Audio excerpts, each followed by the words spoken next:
Pencarian korban banjir bandang di Ternate, Maluku Utara terus dilakukan. Hingga kini tercatat 13 orang meninggal dunia akibat terseret dan tertimbun material banjir.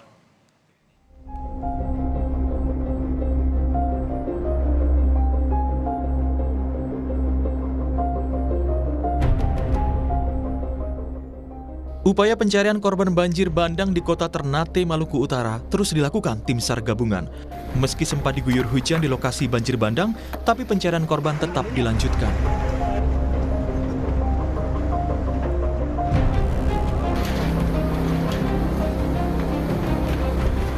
Sebanyak 3 unit ekskavator dikerahkan untuk menggali material batu dan lumpur. Saat ini, Kelurahan Rua, Kecamatan Ternate Pulau, Kota Ternate, berstatus tanggap darurat selama 2 pekan. Masa tanggap darurat ini berlaku sampai kapan? Berlaku 2 minggu. Berlaku mulai hari ini. Sampai 2 minggu ke depan? Ya, 2 minggu ke depan atau 14 hari. Tim akan bekerja melanjutkan besok dan diduga masih ada beberapa korban lagi yang masih menumpuk di timbunan, yang itu juga berdasarkan laporan. Banjir bandang melanda permukiman warga di Kelurahan Rua, Kota Ternate, Maluku Utara pada Minggu pagi. Hujan deras yang melanda sejak Sabtu membuat aliran kali mati jebol dan menerjang permukiman warga. Menurut data BNPB dan tim SAR, 13 orang tewas akibat terseret dan tertimbun material banjir. Selain korban tewas, puluhan rumah warga juga mengalami kerusakan akibat banjir bandang.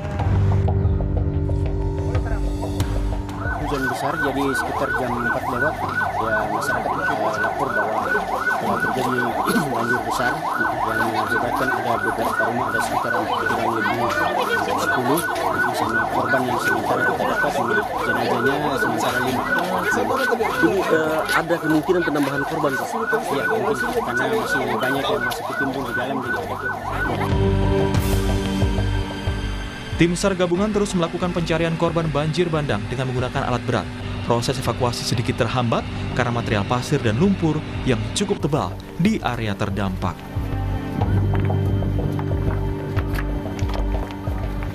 Tim Liputan, Kompas TV. Dan untuk mengetahui informasi terkini, kita segera bergabung dengan jurnalis Kompas TV, ada Agus Supriyanto di Kota Ternate, Maluku Utara. Agus, selamat siang. Ini bagaimana perkembangan proses pencarian hingga hari ini? Apakah ada korban yang baru ditemukan pada siang hari ini, Agus? Ya, selamat siang, Ian dan saudara. Untuk pencarian di hari kedua ini, tim SAR gabungan membagi tim menjadi 3 regu. Di setiap regu itu ditempatkan di 3 sektor. Di sektor pertama itu terbagi juga ada sektor 1A, 1B, dan 1C hingga sektor 2 dan sektor 3. Pada sekitar pukul 10 lewat 5 menit tadi telah berhasil ditemukan satu lagi korban atas nama Ridwan Guna, jenis kelamin laki-laki berusia 45 tahun. Korban saat ini sudah dievakuasi dan dibawa langsung ke Puskesmas Jambula. Untuk selanjutnya,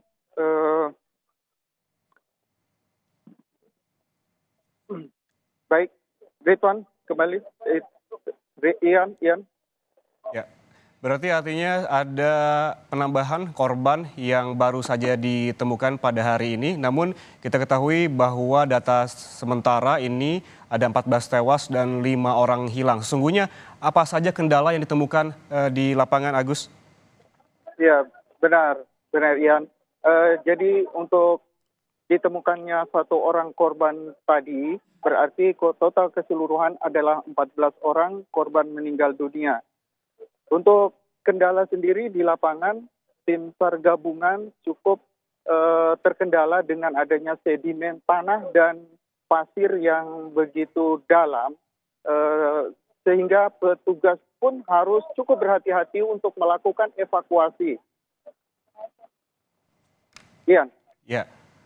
Kemudian juga yang menjadi pertanyaan, ini kan barusan sudah ada korban ditemukan, namun sebelumnya sudah ada korban 13 warga tewas. Apakah belasan warga yang ditemukan tewas ini sudah berhasil diidentifikasi?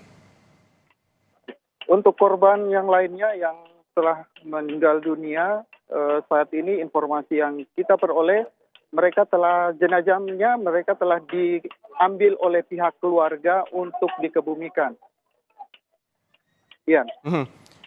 Kemudian Agus, bagaimana dengan warga lainnya di sekitar lokasi bencana? Apakah mereka mengungsi di sekitar ataukah ada posko-posko pengungsian yang memang ditempati oleh warga ini ataukah warga justru mengungsi di rumah sanak saudara mereka?